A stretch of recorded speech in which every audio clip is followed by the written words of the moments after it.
And hello and good morning. Thank you, Mary Lou. Thank you, everybody. Hello and welcome. I'm going to share my screen, bring up our little slides here.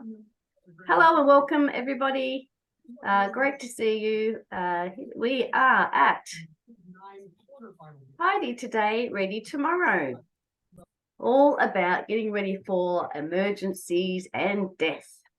Very interesting topic. I'm looking forward to your input along the way. Are you starting to prepare yourself for these sorts of things? How have you gone so far? What have you done? What's been your process? Really would love to hear your ideas in the chat as we go along. How we go, Suzanne, she's joining us from Columbia, South Carolina, USA. Awesome, Suzanne. So good to have you here. And welcome to everybody else that's joining us. I'm just going to mute everybody for now, but feel free to unmute yourself at any time to be able to participate and ask any questions, but use that chat as well. This is being recorded and we will be sharing it on YouTube and with the people that were unable to make it in person today. So here we are. Let's get stuck in. Welcome. I think I've been through all of those sorts of things. We're recording. Share how you're going in the chat. What's been challenging for you in preparing for death and emergency so that we can cover it today. And just having that sort of clear intention really helps us out when we're trying to move forward and trying to learn something new. Welcome to the others still coming in. Great to have you on board. And excellent. Here we are, Space and Time, our business here based in Melbourne, Australia. Hello, Maria. Thanks so much for coming and being the inspiration for this workshop. Great to see you. So yeah, Space and Time is all about helping people make conscious choices with how they use their space and time. We have a handful, 6 hands-on declutterers here in Melbourne, and we help people improve their daily lives by setting up systems and things in the home to make it run much smoother so that we can just make whatever we want to do just a part of our daily lives. So looking forward to helping you out today to get on this journey to get organised for emergency and death. And also we've got another workshop coming up in a couple of weeks that will let you know all about that today. Here I am. I'm Julie Cliff. I'm a professional organiser and declutter coach. And I've been doing this for almost 9 years now. And as I just said before, group of 6 girls here in Melbourne now. In people's homes, decluttering and organising. Sorry about that little orange thingy. I'm trying to get rid of him. Maybe I need to the orange box has not been for a while. Go away, orange box. Oh, I think he's gone. Lovely. It just comes up and says, oh no, he's back again. Sorry. Hang on just one second. I'm going to I think I'm going to stop my share and go back in again. Sorry about that, because I think it takes up half of your screen when that orange box is there. So here we go. It's just been very naughty today. Can you see it? I'm sure you can see it. There's an orange box floating around. It's gone. It's gone now? Good, thank you. All right, and so here I am. I've started this conversation or this sentence about 6 times already. Based in Melbourne, team of professional organisers helping people get themselves organised. And what we're doing today is getting themselves organised in relation to death and emergency. Here we are, Tidy Today, Ready Tomorrow. How to get organised for death and an emergency. That's today. Yay, the 28th of September. We made it. Well done, everybody. Good job for being here. So today we are going to have a look at getting ourselves organised so that we've got all our important things together to keep ourselves organised for when things just come up that are completely unexpected. We're going to talk about keeping them up to date and making sure that somebody knows that you've got these documents put aside and these are important. These are your wishes. This is who you would like to leave all your millions to. And we also want to talk about the idea of regularly reviewing and revising your emergency documents as well. So it's, it's something for us to start to organize now, but it's not going to be completely done at any stage. It's just always something that we keep on working on all the time to have these documents ready to go. So we're going to have a look at the types of emergencies to plan for. It seems a bit funny because we sort of got our head around it a little bit of the sorts of things we want to plan for, but I'm just going to list them out and a little bit about why we might want to plan for those sorts of emergencies. We're going to have a look at the aspects of our life that are affected by the emergencies and the documents that are associated with those parts of our lives. It's only going to be an overview today. Like, there could really be a whole workshop on how to write a will, but that's not what I do. It's not my expertise, but I'm going to give you an overview of the sorts of things we should have ready to go. And then you'll be able to go off with some homework to be able to get those documents in place. We're also going to have a think about who to notify, these important contacts, so that somebody, as I mentioned, knows that you've got these things set aside. And then how to store the information. Where do we put it when we've got it all together? And also, we've put a checklist together. Mary Lou, do you want to pop the checklist link in the chat for everybody? These are the emergencies we're going to go through today. And then we've got a checklist as to the things to start to prepare. So the will and estate planning, personal identification, financial records, property ownership, healthcare information, digital accounts and passwords. Again, that's a massive one and could be a whole workshop on its own. And funeral and burial instructions and contact list. So Mary Lou's just popped that link in. It's just on our website. You can access that, print it out, and start ticking them off as you go along. Let's go. Let's just check the chat. Nobody else has made any comments, but Mary Lou has put that link to the Tidy Today checklist. So check it out. As I said, we're going to do an overview of the emergencies, the documents, and important contact list. But my main point is today, just do it. Start to get some of these things in place. Do it as simple as you can. Write on a piece of paper, I leave all of my money to my cat, and put a date, sign it. At least somebody has an idea of what you want things, where you want things to go. And then we can make it more complicated from there. Of course, get your solicitors, your lawyers, all those important people involved in your life that need to help you make these things legal. But please just start it simple. Don't go down a rabbit hole. Don't get lost in it all. Let's see how quickly you can get this stuff done and ready to go, because you never know, something might be just around the corner that we need to be prepared for.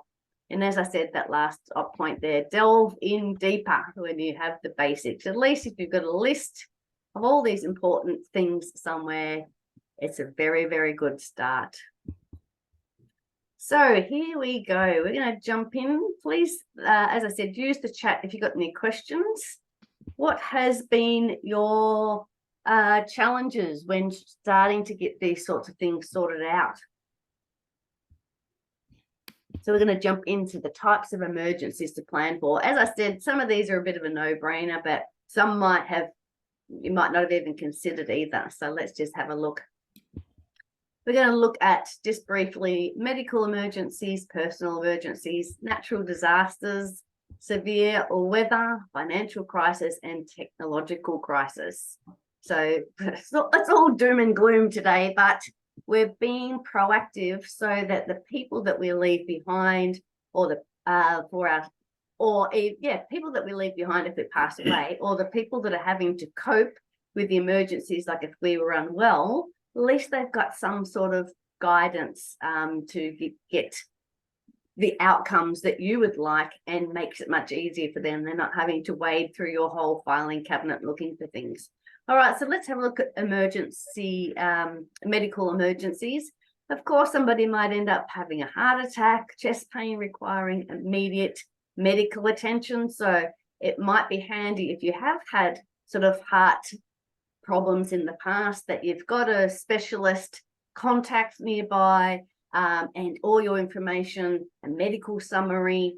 That's something that we could have actually put on this list. Might make amends for next time, is to have an up-to-date list of all your medical procedures. I know a couple of people that are on this call today have had quite a few medical procedures and challenges over their lifetime. Mine would be being born, got some stitches in my leg when I was about 10, and had 2 babies. Touch wood, very, very lucky, but I know that medical things can be complicated. So get it all out, get your diary out, get the calendars out, get some dates written down, because sometimes it's very, very interesting and helpful for your specialists and the different people that are treating you for your various things to have that list all ready to go. And of course, there's emergencies related to severe allergic reactions. So these are the types of things that we are planning for today. Personal emergencies, and they could be that somebody's just passed away very quickly and you need to quickly jump on a plane and go and give them some support, and it might be overseas. So where's your passport? Where are all those things that you need? Let's get ready for that. Legal issues like being arrested. I hope we don't have to worry about that, but you never know. Being involved in a car accident is probably more likely. So where are your insurance details? Who are you insured with? Who do you need to call when you have a car accident? Those sorts of things. So these, as I said, these are the types of things that we are preparing for today. Natural disasters, of course, being here in Australia, we have all sorts of floods and bushfires and cyclones a little bit, but not so much. But I know people are calling in from all over the world. Maybe it might be a good time, chuck in the chat the sorts of things, the natural disasters that would be happening in your area that you would need to prepare for. Are there hurricanes, cyclones that happen regularly that you need to prepare for, or earthquakes? We have had some tiny earthquakes here in Melbourne the last couple of years, which they've very, very rarely happened, but we've had a few of them. But I know, again, they are quite common in other places. So Jade says, yeah, hurricane prep. We'd love to hear, Jade, how you go about that, and if you've got some processes in place for that. Bridget says, include an up-to-date list of current medications. Fantastic. That is a good one too, Bridget. Mary Lou, can you make some notes, please? My wonderful virtual assistant. She's not virtual, she's right there. I can see her. Include a list of medications, not just the procedures that you've had and your challenges over the year, but up-to-date medications. That is an awesome one. We will amend to put that in. And what if you don't know someone to trust with this information, Janet? That is a very, very good question. Maybe somebody else might have had this and can come up with some ideas. The question was, what if you don't know someone to trust with this information? Give me some ideas. Maybe it's an accountant, maybe it's a solicitor, maybe somebody like that, family friend. Maybe you don't want your family to know. I could understand that. Maybe some other people might have some suggestions there. Very, very good question. I've got an app that I'm going to share with us about storing some of this information. But again, someone still needs to know, don't they? So let's rack our brain and see who else we could have. Bridget says fire prep and evacuation. Yeah, Bridget's in Sydney. So all of these things, we need to have some sort of plan in place. Severe weather is similar to those disasters, but it might be more that, you have to get out of somewhere quickly, flash flooding, heavy rainfall, leading to swift water rescue. So again, just being mindful of what is relevant to your area, where you're living, and where and how, where do you need to go? That's a good plan. And also, what do you need to take with you? Financial crisis, of course, we've had many of these over the years at different times when the bottom just falls out of everything, and there's a big sort of drop in the whole global economy. But what if you suddenly lost your job and you needed to, really tighten the belt? and start planning a little bit better. There might be an opportunity to start that sort of planning now, so that's in place if anything like that happens in the near future. Or as we're talking about stock market crashes and portfolios changing in some way, requiring immediate financial decisions. So again, having some plans in place to deal with some of these things that may happen. And technology crisis is something that's happening more and more these days, like when we're having data breaches. There's been a few here in Australia where somebody's hacked into the private health insurance of people, so they've got their driver's license, got all of these personal information and personal data. So what do we need to do if something like that happens as well? Or different cyber attacks. So again, these are the type of things we are preparing for. What other questions? What did I miss there? What else do we need to prepare for that might come up? That, of course, didn't actually say death, but we're alluding to that and talking about that as we go along there. But as I say, they're the types of emergencies that we're preparing for. Yes, Bridget says housing crisis. That's a big thing here in Australia at the moment. So that is a really important one as well. What would happen if you got kicked out of where you are living? That's a really very good thing to be thinking about too. Thanks, Bridget. Yes, Maria. Julie, I'm thinking about preparing for a hot summer. Yeah. That means personally and my things, and being prepared for outages. Yes. Yep, that's right. Not enough power to be able to. Well, if you can't charge your mobile. That's right. Yeah. So backup batteries and those sorts of things. It's a good one to be thinking about, as well as the other disasters, of course, that come with severe hot weather. But exactly what you're suggesting. How do you save the contents in your freezer when you haven't got any power and that sort of thing? So yeah, great thing to be thinking of. Thanks for sharing. All right, so let's jump in. These are the types of things that we have been talking about and the documents that you need. This is end of life, of course, when we're needing these documents for access for important people that you are leaving behind. But it also goes beyond that. I know a few of the people on the call today are caring for others as well. So it's like get your oxygen mask on first, I think. Let's try and get yourself sorted out and then start to help them out. But it's really important to have something written down in a last will and testament so that people know where you want to be buried, how you want to do it, and that sort of thing. I'm going to show you a couple of things as we go along for storage options for some of these things that we're talking about. I've met a few people during my networking that I can share some of their special things that they do. This is an online will. It's called Will HQ.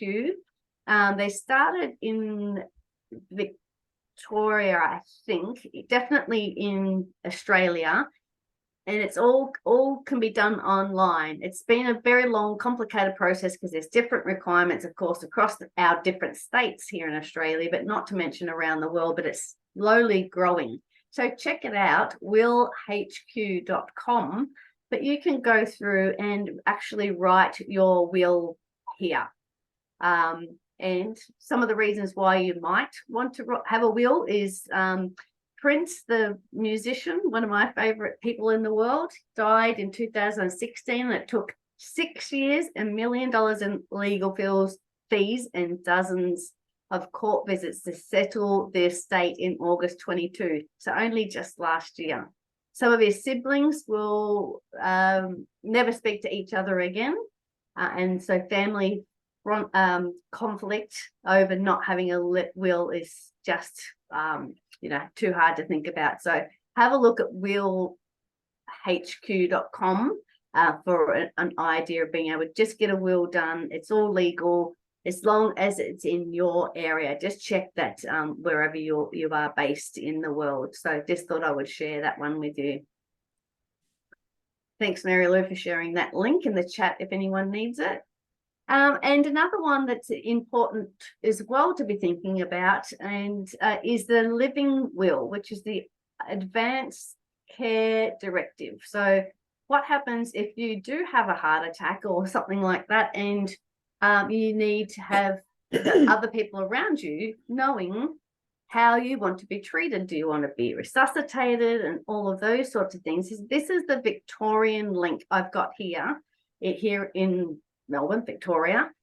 You will have something similar to wherever you are around the world. So advanced care planning form. So you're planning your care in advance is what this is all about.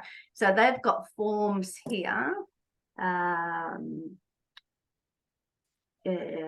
knew I should have put the other link in there. It's got the whole form to be able to fill out. This one. This one. Sorry. Here he is. It just goes through filling out all the information so that people around you know how you want to be treated in a situation if you become ill. So you have all your personal details here, what your major current health problems are, and then it goes through what matters most in my life, like what does living well mean to you. So it's a really good prompter as well to have a good think about your life and life going forwards, what worries me most about my future.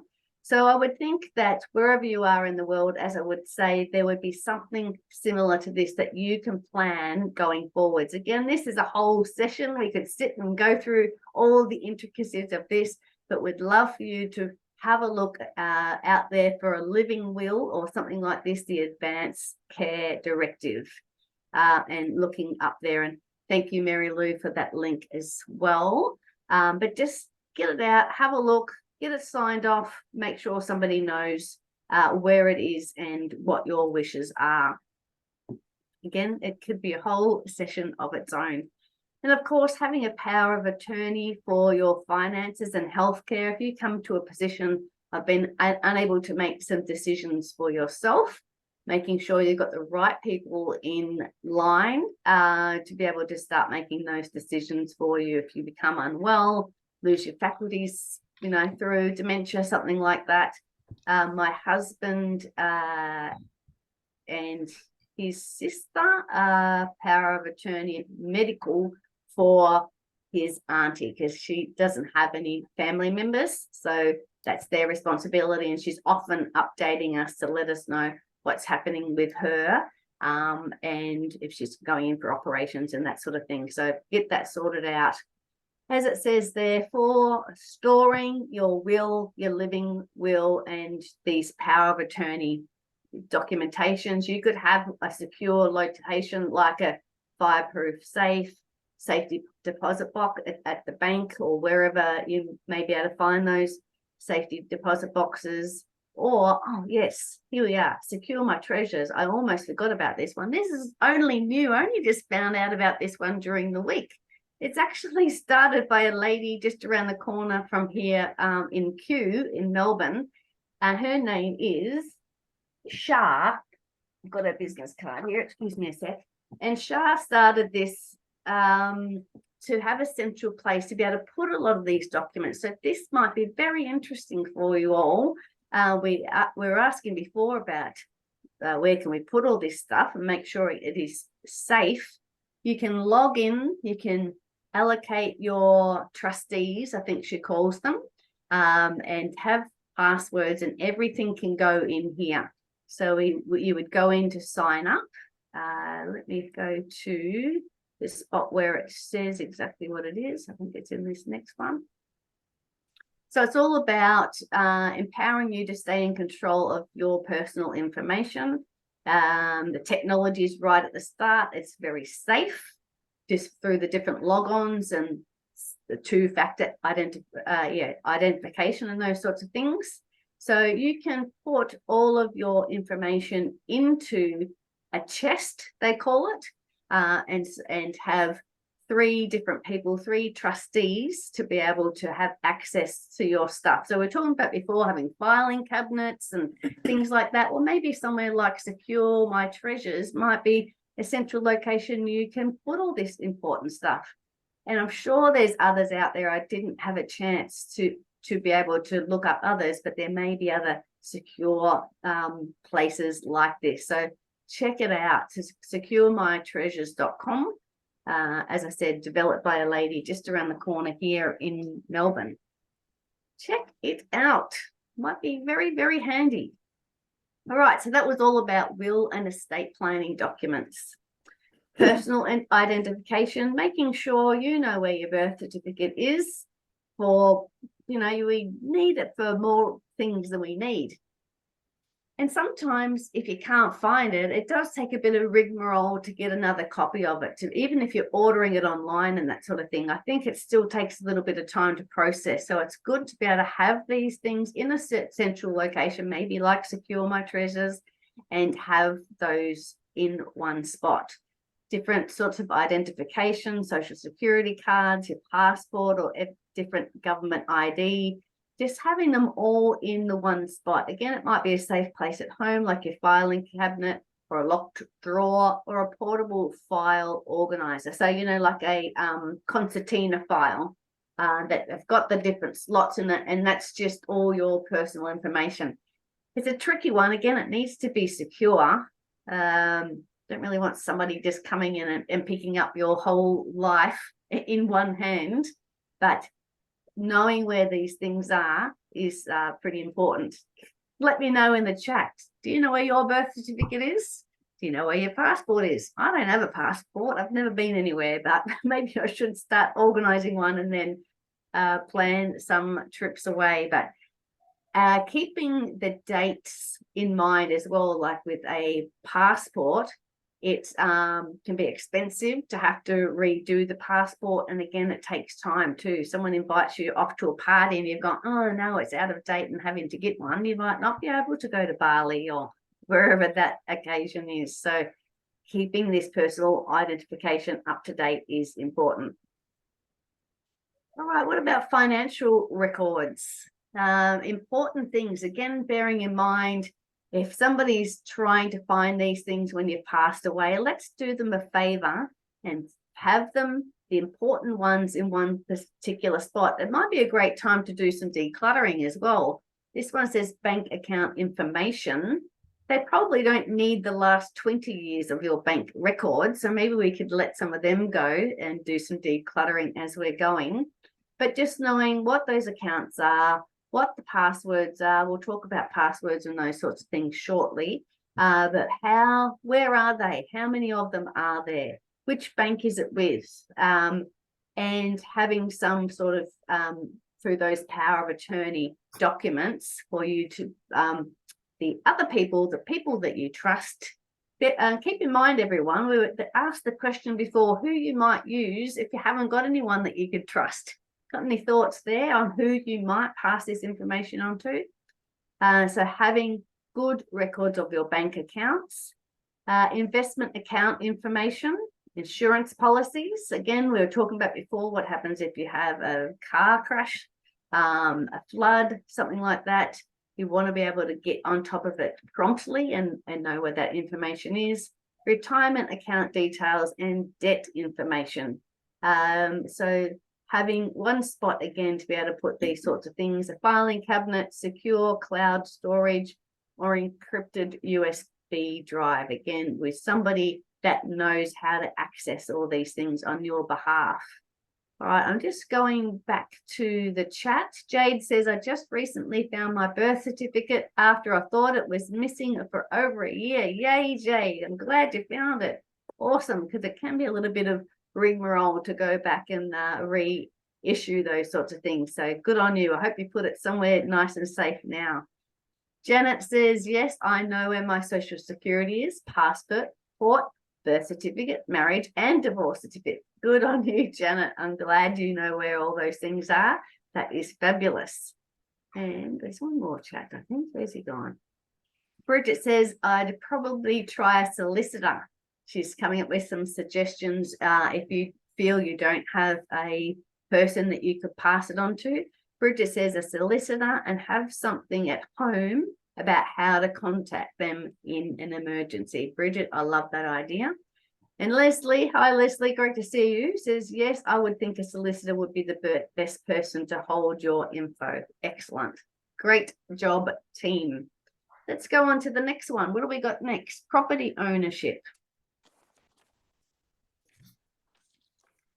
Do you have the title for your house? Do you know where it is? The bank's got mine because they still own it technically. But no, even to know that and to let people know that blah, blah, blah bank has your title to your home. But again, so somebody else knows. If somebody came into my office at the moment, I don't think they'd be able to find it, but I don't have a big list. I'll be working on that checklist myself, that Tidy Today checklist, and just being able to update it so people can find it a bit simpler without having, as I said before, to rummage through our filing cabinet. But luckily, we only have 2 drawers of our filing cabinet, so they should be able to find things fairly quickly. But again, 1 page or something with the directions on where to find the things would be much simpler for those people that we are leaving behind, or who are having to act in an emergency, or yourself acting in an emergency. All right, healthcare information. We spoke about that a little bit before when we were introducing what we're preparing for. We were talking about medical records, medical insurance information. So just again, having that up to date. We had that great suggestion of having the list of the medications you're currently on, your medical history. Again, having it all in one spot so that people can find it easily. You could have digital copies on a password protected USB. Again, making sure someone knows where that is.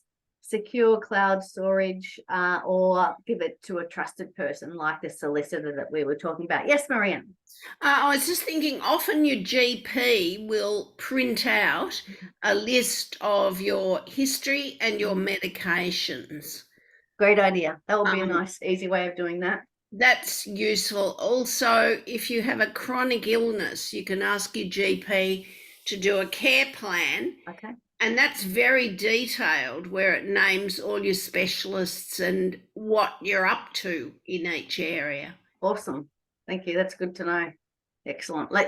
I love that idea of letting them do the legwork, and they're the experts as well, and they'll know what to report on and what's important there. So thanks for sharing that. All right, so that was medical. Thank you again. Here we are, digital accounts and passwords. This is a really massive can of worms, isn't it? Like, how many places do we have an online presence, and what are those accounts and what are the passwords for them? So even, your Facebook, your Instagram, your Vic Roads, which is our like driving road, what's the American version? Anyway, on, whenever you're going to have road driving something on the road, any legal requirements in relation to that. All of those different places, and the passwords and login details. Would highly recommend a password manager. Mary Lou and I use LastPass. Very easy to use. I've got it there. A lot of my accounts that Mary Lou uses as well, like Facebook and those sorts of things, I've got all the passwords, but she can still access them through this password manager. So that's being able to give somebody access to that information, but also just keeping it secure, and so that you're not having to keep it all in your head. I mean, you definitely can have a little black book with it all written in. I know a lot of my clients do, and they have them in secure locations, but you really need to keep a good eye on that document to know where it is. I also I'll have, like, it's not a backup, but I also have a list of passwords on my phone which has got a password on it. So you got a password to get into the phone and then a password into where I've got the passwords written. But at least that's only sort of 2 passwords I need to remember, and then they're all listed in there. Again, everything, all that online, Netflix, all of those sorts of things are all in the one spot, and can save and share all that with our family members too. But just be careful about sharing those things with teenagers, because they might get online and purchase a data projector and then come and tell you about it. So just be careful about who you're giving access to some of these passwords. What a good boy he is. But having a list of all those things, it's quite scary when you have a look at all those places that we are online, banks and all those sorts of things. So has anybody else got any ideas? Share it in the chat about digital passwords and login details. Does anybody else use a password manager that they would recommend? I think the Google one is pretty good. That just pops up if you're on a Google, using Google Chrome. I think that's quite good and trusted. But look, we'll be interested if anybody else has any more information about that. Again, this could be a whole session that we would spend on managing passwords and accounts, but we're just going to do the overview today. Okay, just going up, scrolling back to our messages here. Bridget says, I mostly know where my documents are, but now I'm thinking I need to put them together. Yeah, that's right, Bridget, exactly the same as me. I know where they are, but that's useless if I get hit by a bus. Somebody else needs to know where they are. Yeah, let's put them together. Or as we said before, and Maria and I have discussed this, even having like a bit of a document that just says, find this in the top filing cabinet, find this here, like a bit of an index page, which might be helpful as well, because it is a real tricky one, whether you have them all together in one spot or just leave them in their regular spot where they live, but just a document that directs you to where to find them. Leslie said, as a second thought, if you've kept your info at home in a fireproof safe with copies at the solicitor, and giving the solicitor a copy of the key for the fire safe, yep, and attach the solicitor's details to the outside of the fire safe. That sounds like a very robust plan, Leslie. So yeah, keep your info at home in a fireproof safe. One sec, Maria, I'll get to you. With copies at the solicitor, and giving the solicitor a copy of the key to the fire safe, and attach the solicitor's details to the outside of the fire safe. Wow. Maria, what were you going to say about that? Just be careful with copies. They must be authenticated. Yes. Get the police or whoever. Yeah. The pharmacy will do it. Yeah, it's very important. You can really come undone if you've got a photocopy, but it's not signed as this is an authentic copy. Yeah, good to know. Good thinking. Janet says she uses it in the address book. I love it. And Janet says, what is a solicitor? What else would they be known as around the world? Attorney. A lawyer.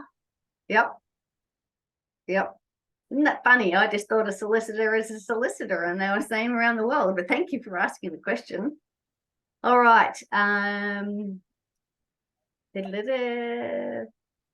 Lawyer. Yep. Okay. Beautiful. Thank you. It was just a bit of other banter too. It's a door-to-door salesman here. Jade says. No, I don't reckon that's actually what a solicitor is, but that's funny anyway. Okay, let's move on. Any last questions about digital accounts and passwords? No. We're nearly done, I think. Like, as I said, we're just doing an overview today to get started and get this job on the way. Funeral and burial instructions. Mary Lou, you didn't put a photo on here. I thought that was a good choice. I thought, what? How would you put a photo on this one? With a little skeleton face. So let's have something written down where people know what your funeral arrangements, what you want. My dad always said when we were growing up, he just wants to be put in pine box and buried in the scrub or in the bush where we grew up on our farm. We don't own that farm anymore, but I don't know if his choices have changed. I'll need to ask him. But when he used to talk about this pine box and being buried, for some reason my sister came up with the idea of in a pine box and feed him cheese. I don't know. She was only very small at the time, but I remember that, that was Dad's wishes, just wanted nothing fancy, but my sister thought he would probably need something to eat while he's in there, so let's give him some cheese. If you, as well as along with this, any organ donation instructions, if applicable, that's very important, isn't it? Going up to funeral and burial instructions. And include in your will, include this information in your will and inform a family member or friend what your instructions are.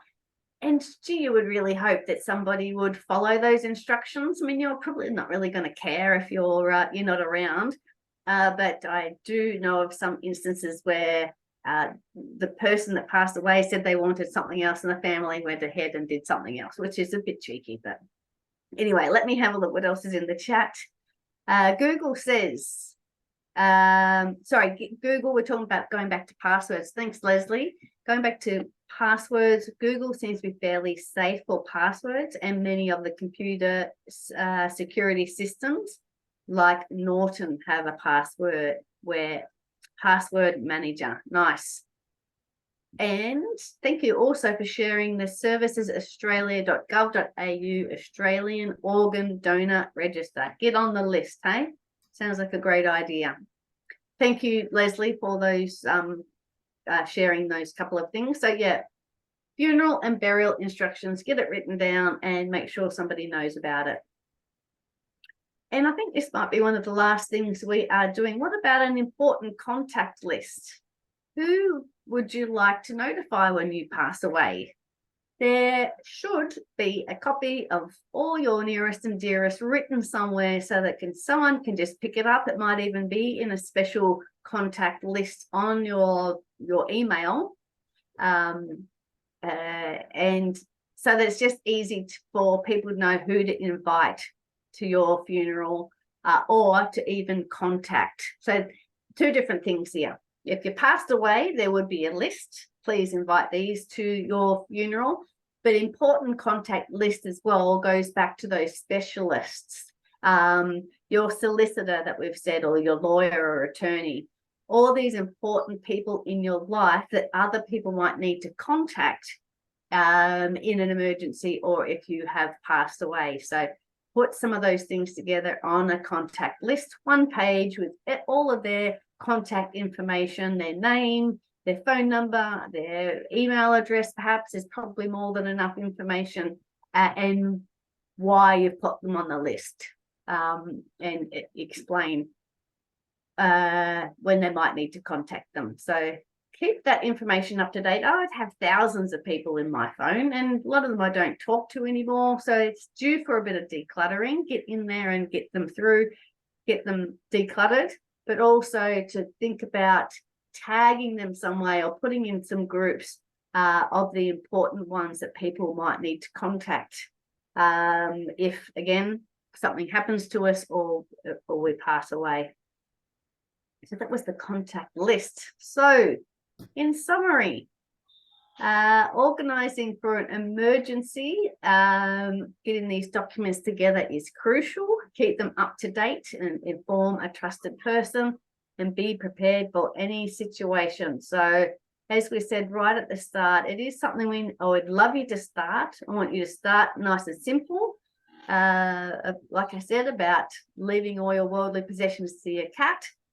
Get it on a piece of paper, get it signed, let somebody know so that we can, they know how to do it, and then get it more complicated once you've got some of those basics.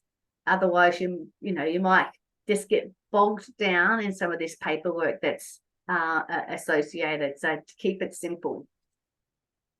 So any other questions before we move on to the next workshop?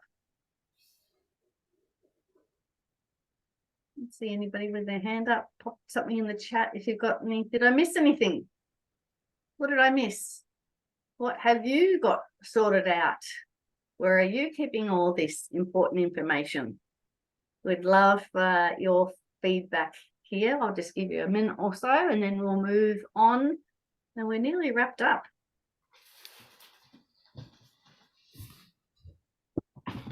Doesn't look like any other questions, so we will keep moving. The next workshop is in 2 weeks' time. One second, somebody's just popped something in the chat. Here, good on you, Mary Lou. The link to the Eventbrite to register for this one, making good health a daily habit. She's just popped that in the chat, so grab it. It's in 2 weeks' time at 10 o'clock, but we have a time change here in Melbourne this weekend, so it's going to be an hour different.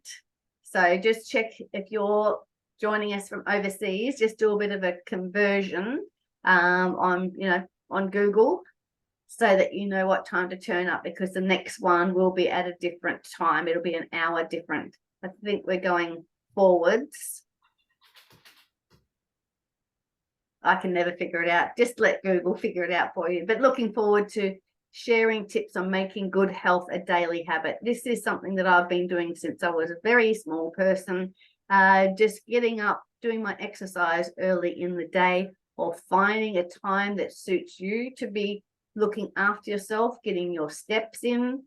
How can you do some meal planning to make your meal choices and your food choices healthier? How can we set up those processes and procedures? How can we make good habits in relation to your health a daily thing to do? So we'd love to see you so I can share that one. I'm really looking forward to that. Daylight savings, thanks Leslie. Spring forward, fall back. So yes, we go forwards, but it still doesn't help me to know what time the difference will be. But anyway, thank you, I appreciate that. Yeah, that's right. You'll figure it out. Google will tell you. Or if you miss it, we'll send you the recording anyway. So looking forward to seeing you that next one, making good health a daily habit. Come on down. As a thanks for coming along today, would love for you to give me a Zoom call. Let's have a chat for 15 minutes. Let's have a look at some of those things we were planning for today and get some time in the diary for you to get started. If you need a little direction, a little bit of help, a bit of accountability, let's have a chat about it. So send me an email and make a time. Mary Lou, I'm sure, has put that time, that 15-minute discovery call. Book that in and let's have a chat about it. Lucky last thing, what other questions have we got before we finish up?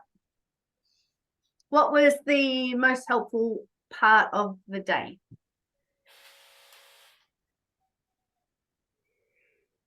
It was great to